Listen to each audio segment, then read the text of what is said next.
Hello everybody and welcome to another hobby cheating video, and today we are going to talk about smoke and mist. So one of the things that modern CAD sculpting has allowed people to do is start including things like smoke and mist and sort of trailing gases more easily on models. You could do this before and you saw magical effects on metal models, but it gets much easier to have tiny little pieces like this. Like a little magical effect had to be relatively small on metal. You can, with plastic and with the new modeling techniques, you can have these big long trailing effects with lots of different little doodads and, you know, swoops and stuff in it that dangle way off without that causing a problem for the mold. But of course it causes more challenges for us because now we've got to figure out how to paint air. And that's what we're going to do today. We're going to learn how to paint air. Well, specifically heterogeneous air with a large amount of particulate matter in it, more commonly called smoke or mist, right? So, specifically what we have to think about when we want to think about smoke is what is it emanating from, and what does that mean for what we're trying to achieve here? So if you have like a fire, then that's going to be a very different looking smoke effect than if, say, you have a sensor, something that's almost all smoke. So if you have fire where there's fire mixed into the smoke, it could look quite different, going gray up to black. Whereas if you have, say, a sensor like you've seen somebody use in a church, all the smoke is going to be a little more homogeneous, and if there's no light source reflecting light up into it, it can be a little more flat. Now, in this case, it's emanating from, I guess, this symbol of Nurgle, these sensors up here. So I see this as more of a putrid plague gas. So, and there's one here on his little arm and one up here on top. So what we're going to do is we're going to run a fun little transition and show how we can see the smoke starting dark, because we have this very bright gold here. So we want to get dark at the base of it and pull out to light. A general rule in modeling is light, dark, light, dark, light, dark. You always want to be alternating. That's what creates contrast and makes things interesting. For example, if you look down at his cloak, I go light to light on the edge of the metal to dark to, you see what I'm saying. So we're going to repeat the same thing here. Okay? The colors I'm going to use for this today are these four. Since this is a putrid sort of smoke, we're going to just go for some Game Ink Black and Game Ink Black Green, which is actually quite green. It's just a darker green. We're going to use some Scale 75 Hellbound Flesh, which is a wonderful desaturated sort of mint green, and some good old white, some Watercolors white. Those are already on my palette. Let's get into it. So, one of the things that is interesting about doing smoke is that you need a lot of blends. It needs to be very, very, very smooth. Smoke shouldn't generally be dry brushed. It's tempting to do because of the texture. The problem is smoke it has particulates in it, but they're of such a small nature that if I can see brush strokes, it's going to look very fake. Now, we can talk about stippling. So, for example, if I were doing a smoke trail coming off of a hot fire, I might have this be lighter going into dark because, again, you know, I'd want to keep that transition alive. But I might do some little dots of orange, some little stipples of orange up in the smoke to show cinders or embers up in there. In this case, we won't worry about that. We are going to, however, use some good old retardant medium. Retardant medium basically extends the drying time of your paints, and we're going to use that because we want to do some aggressive wet blending. So I've got a nice big brush, and what I'm going to do is just start slapping this in here. Now, at this point, it's kind of a wash consistency, and I want to be careful it doesn't get too out of control. But I kind of want it to run in there and get a little darker down in the deep parts. I'm using that wash consistency intentionally.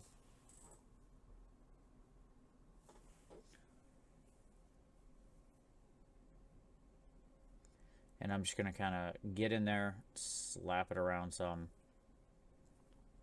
I'm going to focus on one side of this since we're going to do some wet blending.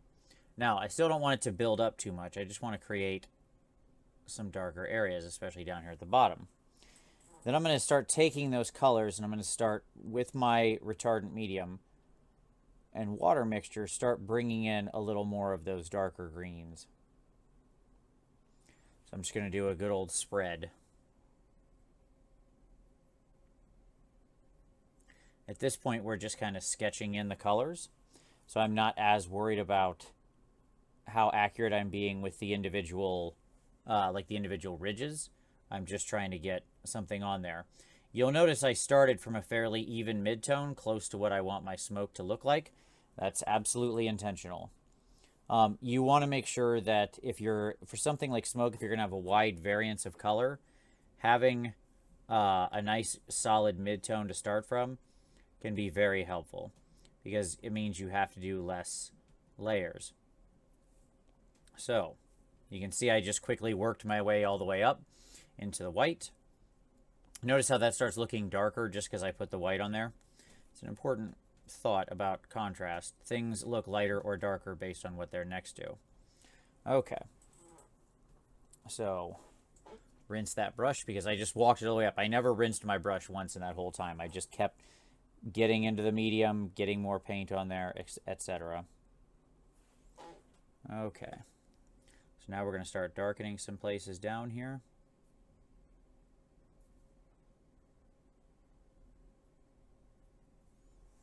And we're going to grab some more of that green. But you can see what we're doing. Like, this paint is very, very wet. And that's what we want. Because we're just going to get messy and sloppy and fast with this. And that's the idea. Just lots of back and forth wet blending that makes it so everything looks like a nice smooth transition. You notice now as I'm doing this, I'm kind of focusing a little more, trying to stay toward, you know, like with these ridges, I want to pick them out a little. I want those higher areas that are popped up to be already turning into the smoke. If the premise is it gets lighter the farther away it travels, then these upper ridges should also be lighter, whereas these deeper areas should be darker.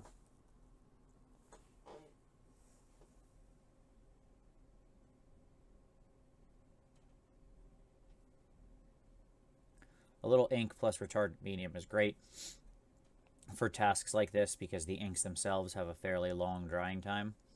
So it can really, together, give you quite a long cycle of time to work with your paints.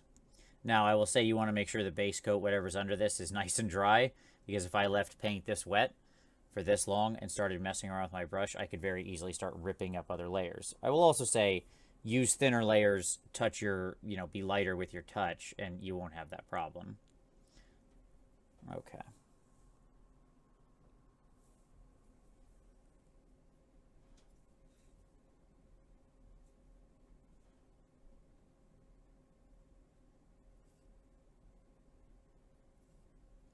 The lighter the touch, the less chance you have of ripping up your paint. You're not fighting the model. You don't need to... The paint will go down. So then I kind of wipe a little. And we're going to just take that paint and just get it nice and smooth. You can see we're just wet blending that all right in. So we get all these wonderful little variations in there.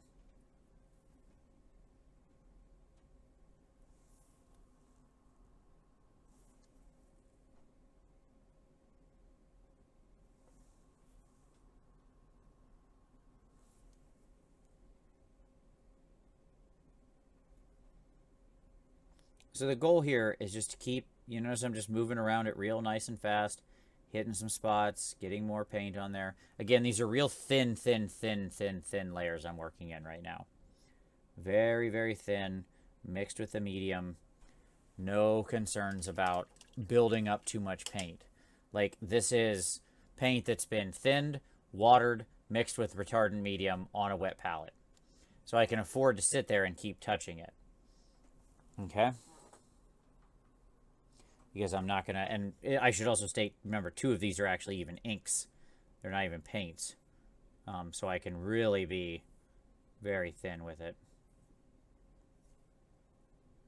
And that's one of the reasons I'm using inks for this as opposed to just traditional paint, because I know how much I'm going to be touching the model and how many layers I'm going to apply.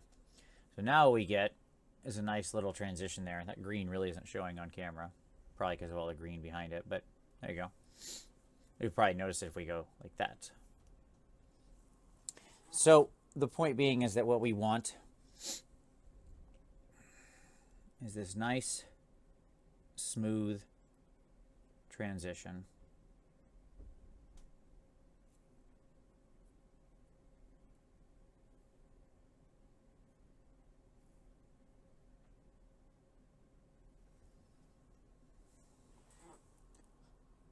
And we're purposely putting lots of different layers on so that way we get a volume to this smoke. Because remember, this is meant to be something semi-translucent. So the more little layers and interesting visual things we have going on, the more information there is going back to your eye that tells you this is actually a rather complicated thing your eye is looking at, that there is lots of colors there, that there is lots of depth to it.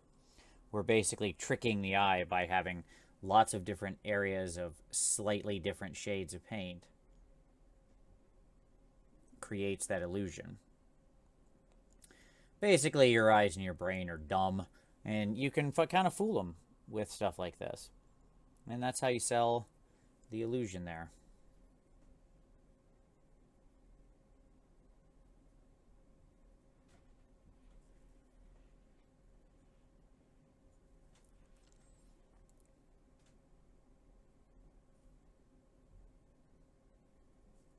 And once again, kind of just walked the same rotation. You notice I've just walked it up and down a couple times. Then I void out my brush, and I just kind of blend it all in. And there we go. Just that easy. I mean, that's pretty much the secret to it.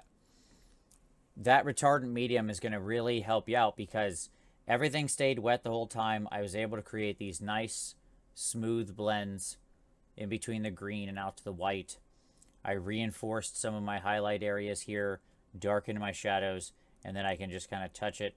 It's still wet, so I can still keep going. Just keep blending it together.